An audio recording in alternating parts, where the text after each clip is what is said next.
Okay, so this is our project presentation. The project that we decided to work on was an adult softball tournament. And a key part of the uh, project was something we found in the initiate phase called the project charter.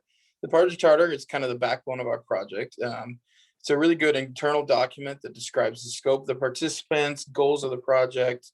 It also contains a clear list of responsibilities and roles and who some of the stakeholders are.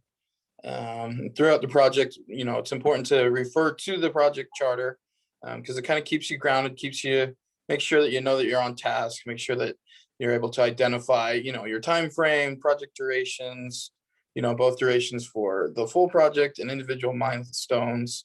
And as you refer back to it, you make sure that you don't miss things. One thing that we could have easily missed was finding umpires, by making sure that we definitely had, have umpires or working on finding those umpires. Then, won't show up to games, and then, umpires are important to the game. So without those,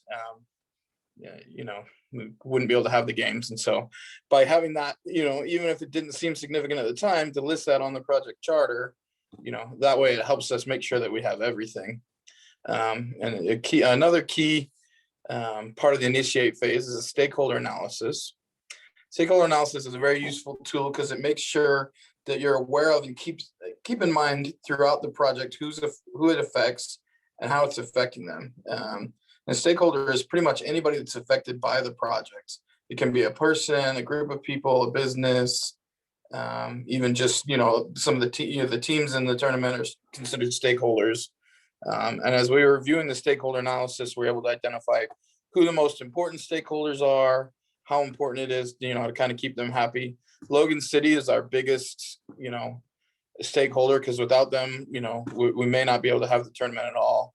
And so it was always important for us to keep in mind that stakeholder analysis and do whatever we needed to do to make sure that Logan City was kind of always on board with us, always in line with, where the project was going. If there was something we were doing that maybe they weren't happy, we were able to resolve that. And so that way it helps us, keep all of our stakeholders engaged with the project. This was a list of our tasks along with their duration and information about the tasks that part of this network diagram that we used to create both the Gantt chart as well as a critical path analysis. And this is something that was so necessary to our project, and we reference it constantly throughout this planning phase as we were deciding what order and things needed to be done. It also comes in it comes in handy as we're trying to make this critical path analysis and help us see in what areas we have slack, in what areas we have room to grow, and helps us stay focused on that critical path and making sure that those tasks are happening quickly and on track. We also use this Gantt chart as well. This is another way of just visually representing the project, which is really useful to continually refer back to and stay to make sure that we're staying on track. For example, that first task, task A of securing location, that was so important that we did up front. And so, seeing this Gantt chart, we can see how important it is that we stay on track with those, as so many other tasks depend on that. Another thing that we ran into was in considering whether or not the project potentially would need to be crashed in certain areas, certain tasks needed to be done faster.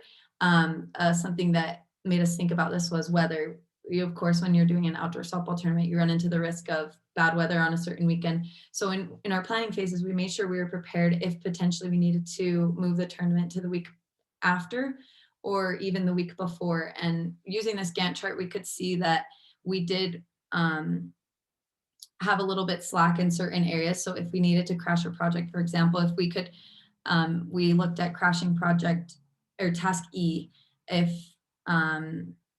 finalizing the schedule. And we knew that if we could crash that project using the Gantt chart, then we would be a week ahead of time if needed. So that was an example of how we continually use the Gantt chart.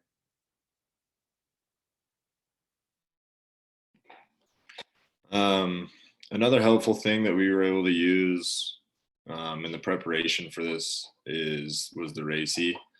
It just allowed us basically to assign people, who's responsible for what, who's accountable for what, and then also who needed to be, consulted and informed once your project was complete.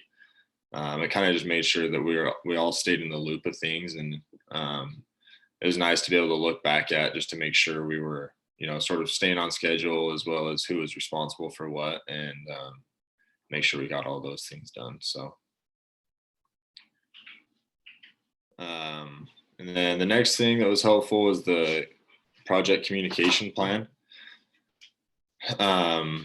This was basically just, we were able to list here who the key stakeholders were and the best way to contact them and how often we needed to contact them through the planning phase. This actually became really helpful to us. We were having troubles contacting Logan City, and so we were able to look back at this this chart right here and figure out the best way to get back in contact with them and what other things we needed to do as far as contact throughout the whole process. So, and then this is the risk analysis tool. We were able to identify the greatest risks to the project, then assess them based on the consequences and the likelihood that those risks were going to happen. And then that number is the total risk level. You take the likelihood and multiply that by the consequences, getting a total risk level number. That number is then ranked. We rank them with the risks based on that number, showing which risks are of greatest concern to us. We then develop a plan of action for all the risks to best mitigate the risks, and those are the actions you see here on the right side. After we've mitigated these actions, then we see a rescored risk analysis where we take the actions into, we take the actions into, we place the actions into the plans of action into action. Sorry, stuttering a little bit. And then after we've mitigated as much risk as we can through our action plans, you get a new rescored total risk level, which is this number.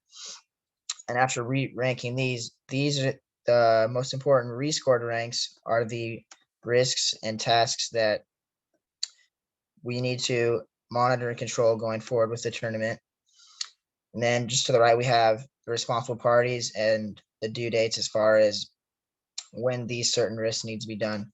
So for example, with bad weather, there's a lot of external risk there where we can't control necessarily what the weather is going to do, but we can put in place, as Daisy talked about, a plan of action that will best mitigate that risk and make it so the tournament's able still to happen if we do have bad weather on a certain weekend that we're trying to do this tournament on. These are the tools we used in this project. We think we applied them really well, and we're pretty excited for the tournament to be executed. And we think that we're very well prepared with these tools to do that execution and have a great softball tournament. Thank you. Have a great day.